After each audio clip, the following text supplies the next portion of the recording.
I do worry about becoming an alcoholic a lot because, yeah. Sophia gets me. You guys, you know those songs where they're like, now where are my alcoholics at? I always want to be like, in my family. You can stop yelling, I know right where they are. And it makes it hard to enjoy social drinking, happy hour, like being out tonight, getting a drink, because it's always just like, okay, what's today? Thursday? I had wine Monday, because I'm a bachelor. Tuesday I had an IPA, because I like IPA. I didn't drink last night. It's not even a weekend. How many times a week can you drink before you're the lady who goes to karaoke alone? What is that number? If anyone could just tell me that, I would just say one below it, and I would be You guys ever cried at the bank? This guy looked at me, he's like, no. I stop spending when I don't have money. I went to the ATM, and I was feeling pretty good about things, and I was $200 overdrawn. It was $200 overdrawn, and I was pissed. I wasn't sad, I was just mad. I was like, wait a minute, I deposited a check yesterday, and then I checked, and it was still pending. It was still pending. That's what they do to you, right? Right, guy? You know how it is. It's still pending, and then you're overdrawn. This kind. No.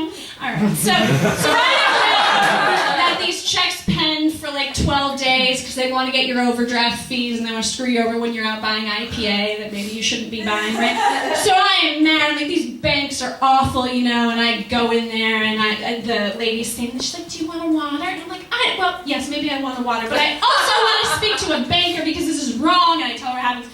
And she's like, oh, okay.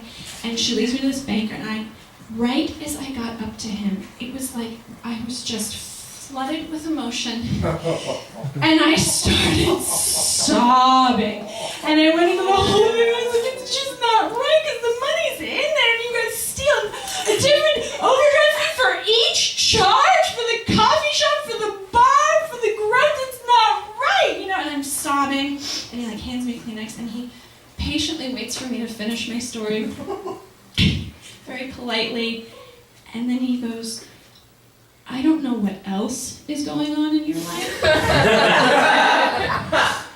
but when I first moved to this country, my brother and I had to live in our car, and I just had to remind myself that everything happens for a reason and God has a plan.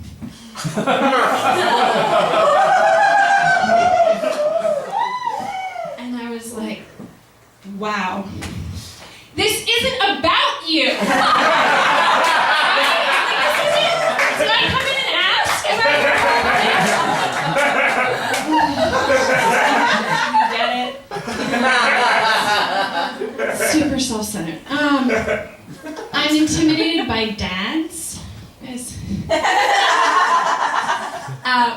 My parents divorced when I was 2. I'm going to address this side of the room for a little while. My parents divorced when I was 2, and so I had fun weekend adventure dad, right? So he would come on the weekends and pick me up, and he'd take me to the park, the library, Olive Garden, then he'd drop me off, and he'd be free to go bang Latinas in Anaheim. And then he was happy, I was happy, it was perfect for everybody. But my friends had these live-in dads, right, who were just there all the time. And it was very confusing for me on play dates because I would go over there and we'd come in from playing outside and I would look in the living room and I don't want to alarm you, but there's a man in your living room. I'd be like, oh no, that's my dad. Okay. When is he going home? And then they tell me, no, he lives here. He's just here all the time. And it was very confusing for me. And I would notice that the parents never seemed that happy to see each other or talk to each other. It was always tense. And that's when I became a big proponent of divorce. And I actually printed out little pamphlets and I'd hand them out like a good little Jehovah's Witness of don't stay together for the kids. It's more fun when your parents are divorced. No, I don't know if I fully fleshed that idea out. It's funny because I realized recently that my only positive example of a happy married dad was Cliff Huxtable from The Cosby Show.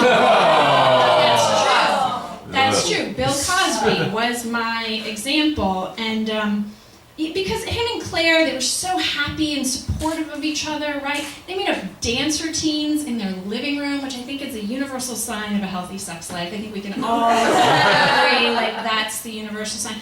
But I got married this last summer. Like, I got married. Thank you. Thank you. But I don't know, because I have no frame of reference of who to choose to marry. Like, what am I doing? And I think he's a great guy. Like, I don't think he's a rapist. Like, but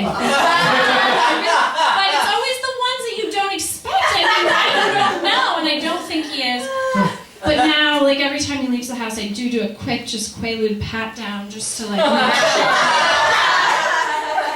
If Camille had been doing that all along, maybe. And he always says that I'm overreacting, but I'm like, that's what a rapist would say.